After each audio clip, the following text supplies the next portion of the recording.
हे बघा, ह्या दोघांचे चेहरे असे का झाले आहेत ते सांगते. नमस्कार, मी सोनाली. आम्ही सगळे आज निघालो होतो सकाळ सकाळी दसऱ्यानिमित्त फिरायला, कारण आज अनुष्कालाही सुट्टी होती आणि पप्पांनीही सुट्टी घेतली होती. दसऱ्यानिमित्त सर्वांना सुट्ट्या असल्यामुळे म्हटलं देवदर्शन तर झालंच पाहिजे. हे बघा, आमचं छोटं पिटुकलं असं पुढं बसून आम्हाला हाका मारत होतं मागून. फायनली आम्ही इथे पोचलो. त्यानंतर आम्ही असं पायऱ्या चढायला लागलो. तर हे बघा, आमचं इटुकलं पिटुकलं आमच्या पुढे पटापटा पळत होतं बरं का.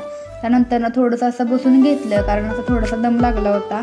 सगळे बसलो आणि हे बघा परत चालायला लागलो. त्याच्यानंतर थोडी चेष्टा मस्करी करत असं आम्ही पटापटा पायऱ्या चढलो. तर हे बघा, थोडंसं वरती गेल्यानंतर आमचं पिटुकलं दमलं होतं बरं का. ते असं इथं म्हणत होतं आम्हाला या या या. त्याच्यानंतर त्याच्यासोबत थोडीशी मस्ती करत करत आम्ही शेवटी पोचलो. वरती बोलवते आम्हाला असं काही अर्ध्या रस्त्यात झेंडा आणि कमान दिसली. इतकं भारी वाटत होतं ना.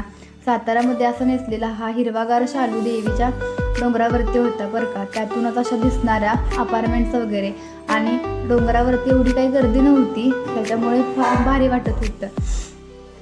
देवदर्शन झालं. त्यातून थोडंसं गेलो आणि गाभाऱ्यामध्ये शिरलो. तर देवीला पाहून मन प्रसन्न झालं.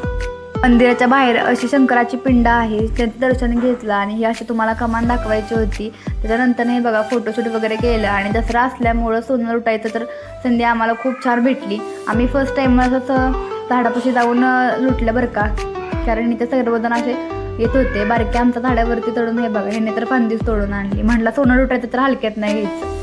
सोनं असं लुटलं आणि आम्ही निघालो होतो घरी. घरी गेल्यानंतर पहिलं आमच्या लक्ष्मीचं पूजन करून घेतलं. असा नारळ वगैरे फोडला, कारण ह्या लक्ष्मीमुळेच आज आमचं घर आहे. हिच्यावरतीच काय असेल ते आमचं सगळं चालतं.